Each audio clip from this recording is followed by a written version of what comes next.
Queríamos presentar la última ley que acabamos de registrar, que es una modificación de la Ley de Víctimas del Terrorismo. Con esta propuesta de Ciudadanos queremos proteger mejor la memoria, la dignidad y los derechos de las víctimas del terrorismo, que, como sabéis, para nosotros y yo creo que para el conjunto de la sociedad española son un referente ético, un referente para el país y para nuestra democracia. Os resumo brevemente los aspectos fundamentales que hemos querido mejorar con esta proposición de ley. En primer lugar, la declaración por ley de los delitos de terrorismo como delitos de lesa humanidad, con las consecuencias que ello tiene, entre otras, como sabéis, la imprescriptibilidad de estos delitos. En segundo lugar, el que haya multas administrativas para los actos de enaltecimiento del terrorismo, más allá de los procedimientos penales que seguirían su curso.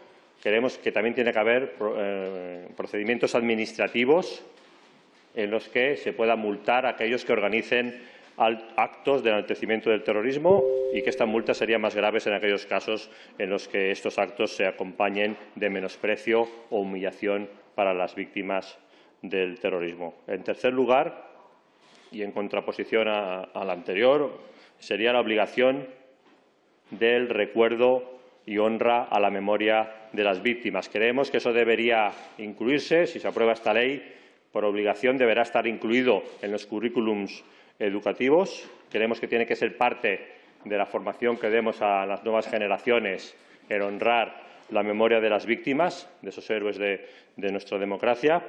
Y, por otro lado, también en relación a la memoria de las víctimas, la obligación que se impondría a los ayuntamientos de que se recuerde a las víctimas en aquellos lugares en los que se produjeron asesinatos, ¿no? En aquellos lugares en los que se han producido asesinatos, en los que se ha derramado sangre de demócratas a manos de los terroristas, pues haya un recuerdo para las víctimas. En cuarto lugar, también queremos garantizar los derechos y que sean reconocidos como víctimas aquellos que sufrieron desplazamiento interno forzoso por culpa del acoso del terrorismo, aquellos que tuvieron que abandonar su hogar, que tuvieron que irse a otro domicilio, a otras comunidades autónomas por culpa del acoso terrorista, que sean considerados como víctimas, que tengan los derechos y que también se les reconozca sus derechos políticos, sus derechos de vecindad en aquellos municipios que tuvieron que abandonar. Por ejemplo, que tuvieran el derecho a votar o todos los derechos que les correspondería como vecinos de aquellos municipios que se vieron obligados a abandonar por la presión de los terroristas. El quinto punto sería considerar nula cualquier resolución política hecha al margen del Poder Judicial sin más objeto que concluir que hubo abusos a terroristas. Esto sabéis que está muy dirigido a algo que está produciendo en el Parlamento vasco, que es la creación de comisiones políticas que declaren la existencia de abusos policiales respecto a terroristas. Solamente se pueden declarar estos abusos judiciales, solamente puede tener efectos una declaración de este tipo de abusos si esta declaración se hace mediante una sentencia judicial, como no puede ser de otra forma en un Estado de Derecho, y no vamos a admitir que haya declaraciones políticas que generen determinados derechos sin que haya sentencias judiciales detrás que lo respalden. Y el sexto punto, creemos que también muy importante, sería la equiparación de las indemnizaciones a las víctimas cuyos casos no disponen de sentencias condenatorias. Actualmente hay víctimas de primeras y víctimas de segunda. Aquellas víctimas en las que hay un juicio y una condena tienen una indemnización, y aquellas que son víctimas pero que no ha habido una condena, no se ha resuelto su caso, no se ha esclarecido, pues tienen una indemnización muy inferior. Creemos que hay que equiparar esas indemnizaciones. No puede haber víctimas de primera y de segunda y, sobre todo, determinadas víctimas no pueden sufrir las consecuencias, no pueden salir perjudicados por la ineficacia del Estado a la hora de resolver su crimen. Es un doble castigo. Primero, no se condena a los que les los han convertido en víctimas y, en segundo lugar, se rebaja su indemnización y, por lo tanto, creemos que se debería equiparar. Estos son los 6 puntos fundamentales. La ley la acabamos de presentar, supongo que estará a vuestra disposición y yo quedo a vuestra disposición para cualquier pregunta, consulta que me queráis hacer sobre este tema o sobre cualquier otro.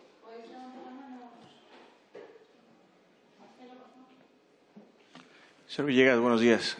Quisiera hacerle una pregunta sobre el tema de la tesis doctoral del presidente Sánchez. Hoy Moncloa ha emitido un comunicado en donde asegura que esta tesis ha sido revisada en 2 software especializados de plagio y supuestamente cumple todos los requisitos para ser considerado un trabajo original. Con esta explicación de Moncloa, ¿ya no sería necesaria la presencia del presidente Sánchez aquí en el Pleno para explicar esta situación? Gracias. Bueno, no sé si las declaraciones de Moncloa, las declaraciones de parte, no resuelven, desde luego, el caso Sánchez. El presidente del Gobierno tiene que venir al Congreso y tiene que dar explicaciones. Aquí han sucedido unos hechos que se deben explicar. Han salido noticias, efectivamente, sobre el plagio, han salido noticias sobre si hizo o no la tesis el señor Sánchez o utilizó a alguien que se la hiciera, y han salido noticias sobre el tribunal que le dio el cum laude a esa tesis del señor Sánchez. En todo caso, el señor Sánchez esas explicaciones las tiene que dar en el ámbito que corresponde, que es en el Congreso de los Diputados, y, por lo tanto, por supuesto, mantenemos la solicitud de que comparezca en el Congreso y dé explicaciones sobre esos puntos. Los españoles tienen que saber, y tienen que saberlo por explicaciones del presidente en sede parlamentaria, sobre si el presidente hizo trampas o no hizo trampas. Y eso pues lo tendrá que resolver viniendo al Congreso y dando esas explicaciones. Parece que hoy el presidente del Gobierno va a hacer lo que el miércoles el señor Rivera le pidió, que era que se hiciera pública esa tesis, que se hiciera accesible a todo el mundo esa tesis. Ya veremos si se hace o no, pero se ha comprometido a hacerlo. Se le pidió el miércoles, quizás podríamos habernos ahorrado parte de la polémica, pero es que después de eso han pasado cosas. Han salido noticias preocupantes sobre que el presidente del Gobierno hizo trampas en esa tesis, y eso es lo que tiene que aclarar. Y está bien que saquen las noticias, está bien que Moncloa o el propio señor Sánchez haga las comprobaciones y los informes que quiera, pero donde va a tener que explicarlo, desde nuestro punto de vista, es en el Congreso de los Diputados, en la sede de la soberanía nacional, y explicárselo no a nosotros, sino explicárselo a todos los españoles en esa sede. Sí, ¿qué tal? Parece que, aunque la mesa califique esta solicitud de comparecencia, no pasará después el trámite de la Junta de Portavoces, porque todos los grupos que apoyaron la moción de censura se van a negar a apoyar esta solicitud de comparecencia. Si no sale adelante, ¿tienen ustedes pensado algo más? Nosotros de aquí al martes vamos a trabajar para que salga adelante. Efectivamente, luego veremos si los socios del señor Sánchez, si los separatistas, si el señor Rufián, el señor Torra, el PNV, los de Podemos, que hace nada parecía que eran los adalides de la regeneración democrática, si esos socios de Sánchez, los populistas y los separatistas, lo protegen y evitan que venga a dar explicaciones sobre si hizo trampas o no. Pero, en todo caso, nosotros de aquí al martes no nos plantearemos otro escenario, y de aquí al martes vamos a insistir en que el presidente del el presidente del Gobierno venga al Congreso a dar explicaciones. Es más, creo que el señor Sánchez no debería escudarse en los separatistas y en los populistas para protegerse y para no venir a dar explicaciones, y que debería ser él el que voluntariamente viniera y las diera. No lo ha hecho, no ha tenido ese coraje o ese arrojo de tomar la iniciativa, pero nosotros de aquí al martes vamos a seguir haciendo ese planteamiento. Y, bueno, por un lado, insisto, el señor Sánchez no debería escudarse en populistas y separatistas, y, por otro lado, aquellos que han pretendido ser los adalides de la regeneración democrática, pues vamos a ver cómo actúan en este caso, ¿no?, en el que lo único que se piden son transparencia y explicaciones. Sí, hola, buenos días, señor Villegas. Hablando de informaciones periodísticas, hoy La Vanguardia en su portada dice que el currículum de Rivera perdió un doctorado y 2 máster. No sé qué tiene que decir al respecto.